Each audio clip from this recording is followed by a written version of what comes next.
Canberra, Avstraliya materikində şəhər, həm də Avstraliya İttifaqının paytaxtıdır. Ərazisi 814,12 kvadrat kilometr, əhalisi 383 min nəfərdir. Canberra dünyanın əksər şəhərlərindən fərqli olaraq təmiz havaya, iqlimə malikdir. Gözəl təbiətin qoynunda isə müasir şəhərdir. Canberra'nın əsası 1913-cü ildə qoyulub. Bu səbəbdən də tarixi binalar demək olar ki, yoxdur. Yeni tikililərlə zəngindir. Şəhər bununla əlaqədar olaraq texnologiya sarıdan çox inkişaf edib.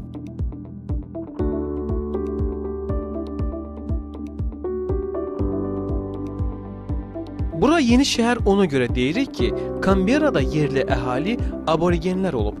Buralar onların ərazisi olublar. Sonradan bura İngilislər, Amerikalılar gəldi və gördüyünüz bu bacarıqlı Amerikalı memar Borley Griffin Canberra'nın planını hazırladı. Onun planı əsasında da şəhərin əsası qoyuldu. Avstraliyanın paytaxtı olduğundan burada mərkəzi və idarəetmə binaları var. Məsələn, var olan binalardan biri Australia Parliament House, yəni parlament evi. Unikal dizaynı var. Hətta qaçış cığırı ilə deputatların iclası vaxtı parlamentin damına da qalxmaq olar. Həm də parlamentin damı tam otlaqdır. İstirahəti də açıqdır. Hətta buranın bəzi kabinetlər də hər kəsin üzünə açıqdır. Yəni burada açıq qapı gününü gözləmirlər. Muzeydən, sərgiləməkdən söz düşərkən Avstraliya Milli Muzeyini yaddan çıxırmaq olmaz. Elə buranı gəzəndə aldığın təəssüratlar da heç vaxt yaddan çıxmayacaq.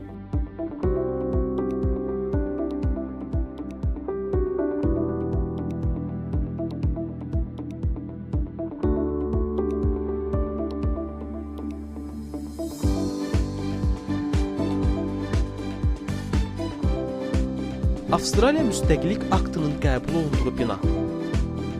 Bu aktın qəbul olunması yolu isə müharibələrdən, mübarizələrdən keçib.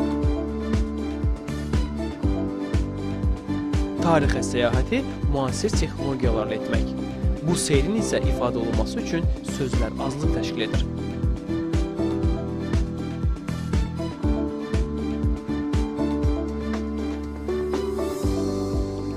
Yüksək texnologiyanın bacarıqlarına tamaşa etmək də maraqlıdır. Bu zaman göz və beyin yorula bilir. Bu halın aradan qaldırılması üçün isə Canberra'nın parklarını gəzmək və təbiətini seyr etmək məsləhətdir.